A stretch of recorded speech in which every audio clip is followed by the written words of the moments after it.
கவனம் எங்கே இருக்கிறது?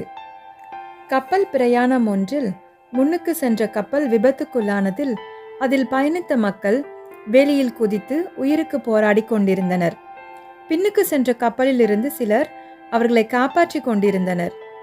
இன்னும் சிலர் இதை அறிந்தும் ஓடி நாற்காலியில் அமரும் மியூசிக் சேர் விளையாடி கொண்டிருந்தனர். இன்னும் சிலர் ஆடல் பாடலோடு நடனமாடி கொண்டிருந்தனர். இன்னும் சிலர் தங்கள் குடும்பத்தோடு உணவு அருந்தி கொண்டும் சிலர் தூக்கத்தை விட்டு எழும்ப மனமில்லாமல் இருந்தனர். இவர்கள் அனைவரும் சேர்ந்து இருந்தால் எல்லாரையும் காப்பாற்றியிருக்கலாம். பரிதாபம், எல்லாரையும் காப்பாற்ற இயலவில்லை. இன்றைக்கும் இதை போலவே நம்முடைய சபைகள் அனைத்தும் செயல்பட்டு கொண்டிருக்கின்றன.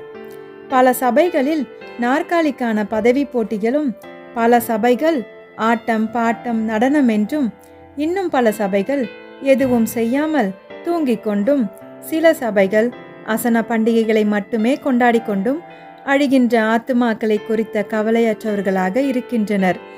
சிலர் மட்டுமே அழிகின்ற ஆத்துமாக்களை குறித்த பாரத்தோடு ஊழியம் செய்து வருகின்றனர்.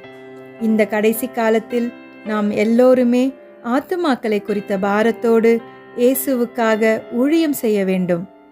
சிந்தனைக்கு, என் ஜனத்தின் மேல் வரும் பொல்லாப்பை நான் எப்படி பார்க்கக்கூடும்? என் குலத்துக்கு வரும் அழிவை நான் எப்படி சகிக்கக்கூடும் என்றால், அவர் திரளான ஜனங்களை கண்டபொழுது அவர்கள் மேய்ப்பனில்லாத ஆடுகளைப் போல தொய்ந்து போனவர்களும் சிதறப்பட்டவர்களுமாயிருந்தபடியால் அவர்கள் மேல் மனதுருகி. ஆமேன்.